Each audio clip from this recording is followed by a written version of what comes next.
नमस्कार दोस्तों, स्वागत है आपका अपने ही चैनल बोलेगा भारत में। मैं सुनील मिश्रा आज आपके साथ एक ऐसी सिचुएशन कह लो या एक इश्यू कह लो जो कि इस वक्त है बट कोई भी उसके बारे में चर्चा नहीं कर रहा है, और वो है कोविड-19 के महामारी के वक्त कुछ ऐसे भी पेशेंट हैं जो कि दूसरी बीमारियों से ग्रसित हैं बट जिनका कोई भी देखरेख या कोई भी उपचार उस तरीके से उनको नहीं मिल पा रहा है जो कि उनको मिलना चाहिए था। और ऐसा ही एक वाकया कई देखने को मिले हैं खोड़ा कॉलोनी में। यहाँ पर ऐसे कई परिवार हैं जिन्होंने इस कोविड-19 महामारी के दौरान अपने को खोया है सिर्फ और सिर्फ सही उपचार ना मिल पाने के कारण।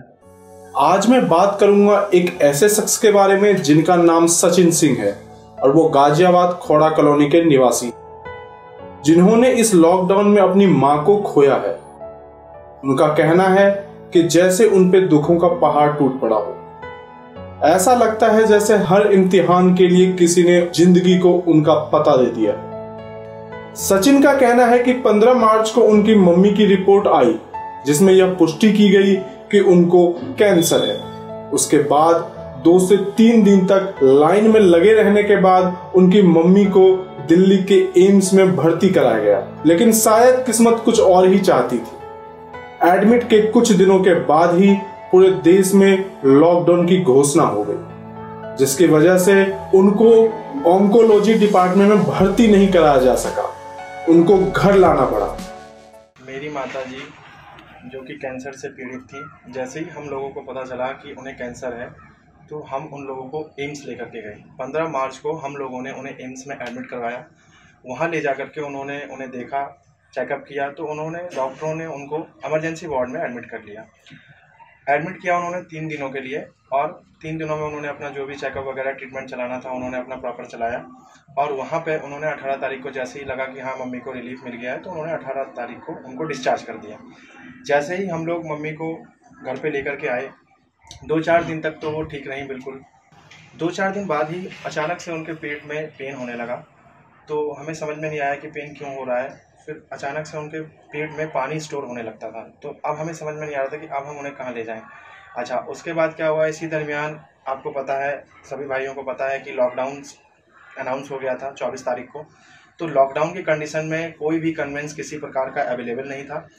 उसी दरमियान हम लोगों ने एम्बुलेंस को कॉल किया, 112, 108, 102, मतलब हर एक नंबर पे कॉल किया हमने, हर प्रयास किया हमने, पर वो सारे प्रयास हमारे असफल रहे। अब हमें समझ में नहीं आ रहा था क्या करें। जैसे तैसे हमने पैसे खर्च करके एक प्राइवेट एम्बुलेंस अरेंज की और दोबारा से हम लोग अपनी मम्मी को लेकर के एम्स हॉस्पिटल गए। जैसे ही हम लोग 26 तारीख को मम्मी को एम्स हॉस्पिटल लेकर के गए तो वहाँ पे फिर से डॉक्टरों ने यही कहा कि बार बार क्यों आप इन्हें छोटी छोटी तकलीफ में इन्हें परेशान करते हो, यहाँ लेकर के आ जाते हो। आपको जैसा कि पता है कि लॉकडाउन के बाद ही तुरंत गवर्नमेंट हॉस्पिटल्स की सारी ओपीडीज बंद हो गई थी। उनकी बिगड़ती हालत को देख उन्हें दिल्ली के धर्मशीला अस्पताल में भर्ती कराया गया, जहां उन्होंने अपनी जिंदगी की आखिरी सांस ली। लेकिन बात सिर्फ यही खत्म नहीं हुई है।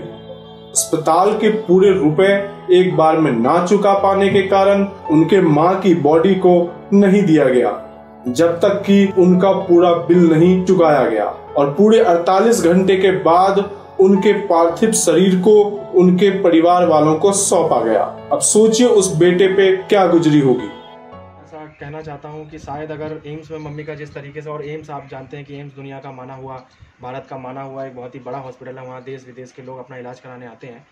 तो शायद अगर लॉकडाउन के दौरान ओपीडीज बंद नहीं होती तो शायद आज हमारी माँ हमारे बीच होती और काफ़ी कुछ सुधार देखने को मिलता, पर ऐसा नहीं हुआ। अब हालात के आगे हमें घुटने टेकने ही पड़े। और इसमें कुछ सिस्टम की भी मैं कमी बताना चाहूँगा कि सिस्टम ने भी हमारी कुछ नहीं सुनी। कहने के लिए गवर्नमेंट बहुत सारे वादे, बहुत सारे प्रॉमिस, बहुत अनाउंस किया, पर हमें किसी प्रकार की कोई हेल्प नहीं मिली गवर्नमेंट की तरफ से। हमारे यहाँ की जो चेयरमैन है रीना भाटी जी, और हमारे वार्ड नंबर 8 के जो सभासद हैं डॉक्टर यादव जी, उनसे भी हमने कांटेक्ट करने की कोशिश करी, तो वो यही कह रहे थे, मतलब देखो गवर्नमेंट एम्प्लॉय जो होते हैं ना, वो अपनी जिम्मेदारियाँ एक दूसरे पर थोपते हैं। वो कभी ये नहीं कहते कि ठीक है, अच्छा आपको ये प्रॉब्लम है, ठीक है आप आ जाइए हम कर देंगे। कहने का मतलब ये है कि एक तरीके से झूठ, फरेब, दिखावा और एक दूसरे के ऊपर जिम्मेदारियां थोपना, इस प्रकार की घटनाएं मुझे इस दरमियान देखने को मिली हैं। सचिन का मानना है कि अगर आज ओपीडी बंद नहीं होता तो शायद सचिन की मां हमारे साथ होती। दोस्तों, ये सिर्फ एक ही वाकया नहीं है, ना जाने ऐसे कितने वाक्य हैं जिनके आंकड़े किसी भी सरकारी दस्तावेज में आपको नहीं मिलेंगे।